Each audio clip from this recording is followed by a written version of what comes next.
ప్రభుత్వ పాఠశాలలో మంచి బోధనతో పాటు మౌలిక సౌకర్యాలు కల్పించడం జరుగుతుందనే నమ్మకంతోనే తల్లిదండ్రులు ప్రభుత్వ పాఠశాలలకు పిల్లలను పంపించడం జరుగుతుందని వారి నమ్మకాన్ని వమ్ము చేయకూడదని ఎమ్మెల్యే జీవన్ రెడ్డి అన్నారు. గురువారం జిల్లా కేంద్రంలోని దరూర్ క్యాంపులో గల కస్తూర్బా గాంధీ బాలికల విద్యాలయంలో బడిబాట కార్యక్రమంలో ముఖ్య అతిథిగా ఎమ్మెల్యే జీవన్ రెడ్డి పాల్గొని విద్యార్థులకు దుస్తువులు, పాఠ్య పుస్తకాలను పంపిణీ చేశారు. అనంతరం ఎమ్మెల్యే మాట్లాడుతూ విద్యార్థులు ఏకాగ్రతతో పట్టుదలతో చదివి ఉన్నత స్థానాలకు ఎదగాలని ప్రభుత్వ పాఠశాలలో మంచి విద్యాబోధన మౌలిక సౌకర్యాలు కల్పించడం జరుగుతుందనే నమ్మకంతోనే తల్లిదండ్రులు పిల్లలను ప్రభుత్వ పాఠశాలలో చేర్పిస్తున్నారని వారి నమ్మకాన్ని పోగొట్టకుండా మంచి బోధనను అందించి విద్యార్థులను తీర్చిదిద్దాలని అన్నారు. ఈ కార్యక్రమంలో DEO Venkateswarlu, councillor Saraladevi, MEO Narayana, Regonda నరేష్తో పాటు పాఠశాల సిబ్బంది తదితరులు పాల్గొన్నారు. వాళ్ళకి ఇంతవరకు ఏదైతే పాఠశాల విద్య పూర్తయ్యేంత వరకు కూడా మరి పూర్తి బాధ్యతతోని వారికి విద్యా బోధన అట్లాగే వాళ్ళ ఆరోగ్య పరిరక్షణ అన్ని విధాలు కూడా అక్కడ చూసుకోవడం జరుగుతుంది అనేటువంటి ఒక విశ్వాసంతో ఏదైతుందో మరి పిల్లల్ని ఇక్కడ పంపించడం జరుగుతుంది. వాస్తవంగా నేను గమనిస్తున్నాను, ఇతర కస్తూరిబా పాఠశాలలతో పోల్చి చూసుకుంటే మనం ఉపమడి రాయకలే కానివ్వండి, సారంగపురే కానివ్వండి, Jagtial looks is in a better place compare to with other residential schools also.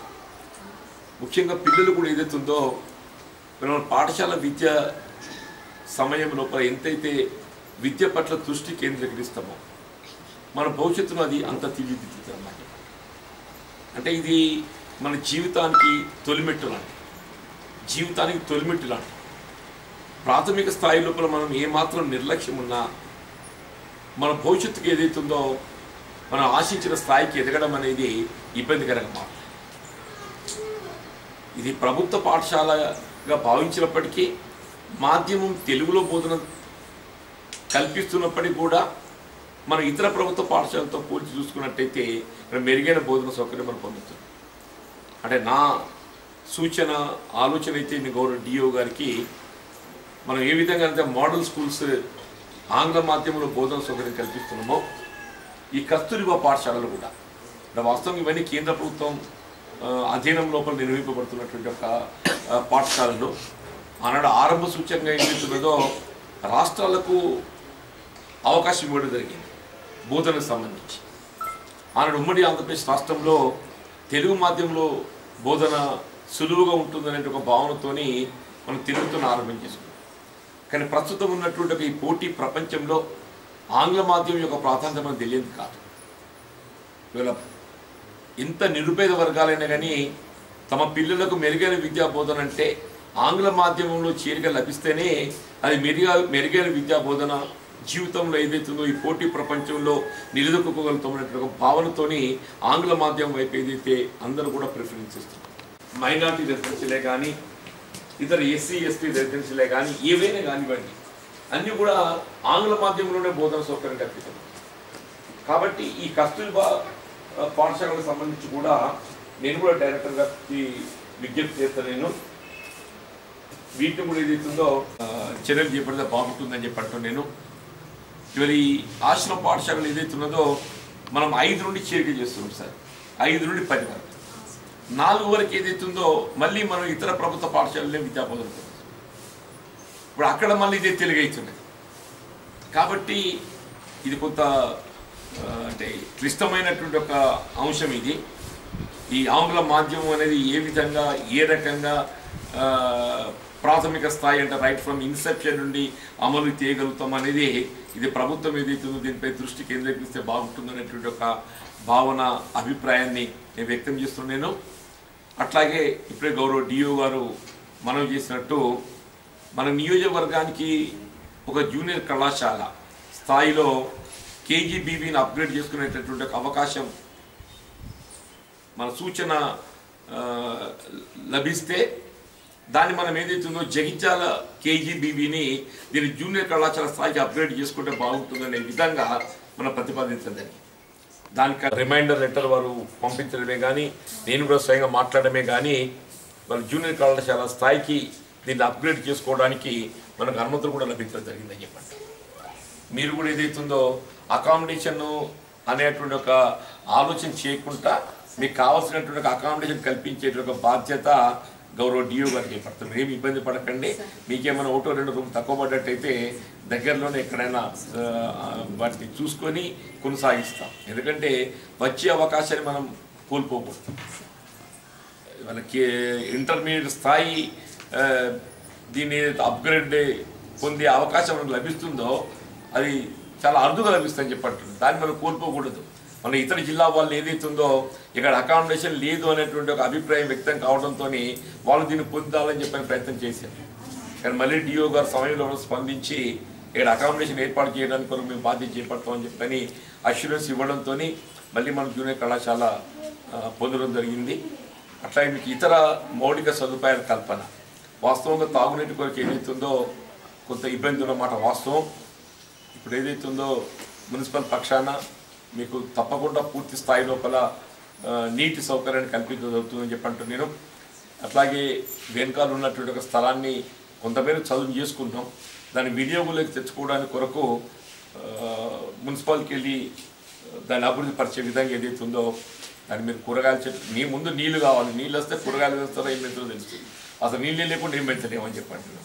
ముందు నీటి సదుపాయం గట్రా మనం ఆశించిన మేరకు సమకూర్చుకోగలిగినట్టయితే మన దాని కిచెన్ సిద్ధాంతలాగా ఏర్పాటు చేసుకొని మీ కూరగాయలు మీరు ఏదైతుందో పెంచుకునేటట్టు అవకాశం లభిస్తుంది. ఆ విధమైనటువంటి సౌకర్యాన్ని కూడా కల్పించడం జరుగుతుందని చెప్పని మనం చేస్తూ ముఖ్యంగా ఆడపిల్లలు కాబట్టి వాళ్ళు నిజంగా కూడా ఆడపిల్లల్లో విద్య పట్ల ప్రోత్సాహం మనకు ఎక్కువ కనబడుతుంది సార్ చెప్పండి.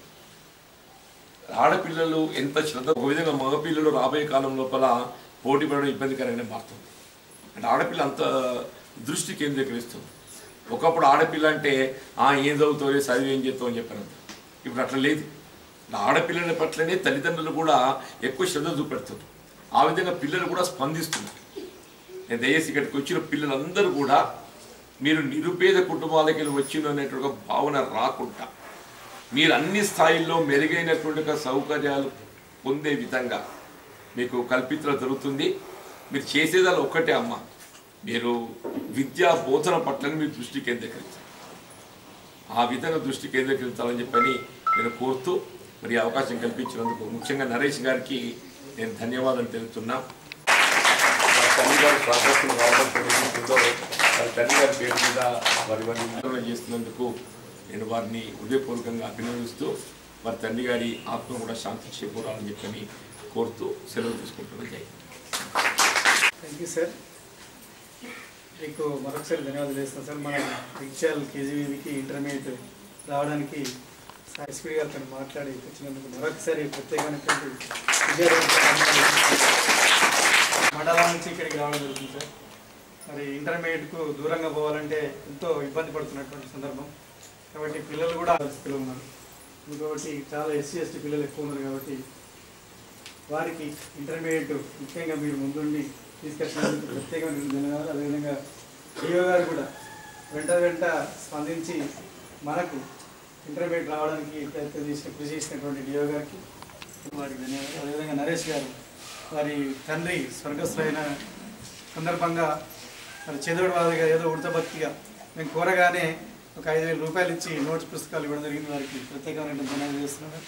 అదేవిధంగా ఇక్కడ ఎస్ఓ గారు టీచర్స్ కూడా దొరుకుతుంది సార్. నేను కూడా నెలకు 2-3 సార్లు వచ్చి వాచ్ చేస్తున్నాను సార్. ఖచ్చితంగా ఈ పాఠశాలను నేను సారంగపూర్లో ఉన్నప్పుడు సారంగపూర్ మంచి పేరు ఉంది. ఖచ్చితంగా ప్రతి విద్యార్థిని అంటే అవసరమైన గ్రామాల్లో పోయి పేరెంట్స్ మోటివేట్ చేసి 200 మనకు ఇచ్చినప్పుడు ఎందుకు చేయని సారంగపూర్ కూడా నేను డెవలప్ మరి సారంగపూర్ ఏంటి ఎఫర్ట్ పడుతుంది సార్. ఉన్నటువంటి జిల్లాల్లో ఎక్కడైనా సార్ ఇప్పుడు సారంగపూర్ జగిత్యాల 200 సార్. మిగతా ఇక్కడ 100, 120, 130 మంచిగా హాస్టల్ భోజనం అయ్యి పెడుతుందా మేము వచ్చినప్పుడే శ్రీరామ్ గొల్లపిల్లలు వేస్తారు. అయితే కేజీబీ మరి ప్రిఫర్ చేస్తారు.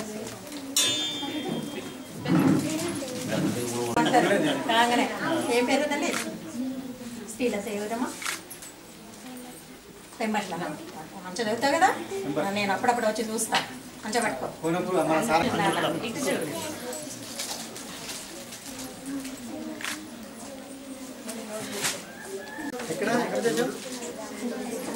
అంతర్గా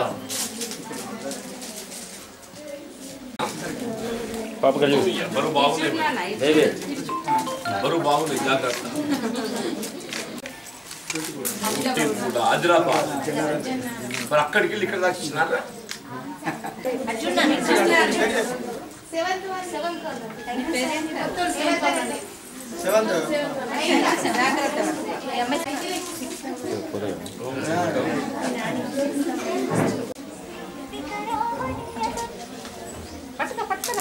ఏం పేరు? పూజ. ఎక్కడి నుంచి వచ్చి చెప్పాలి.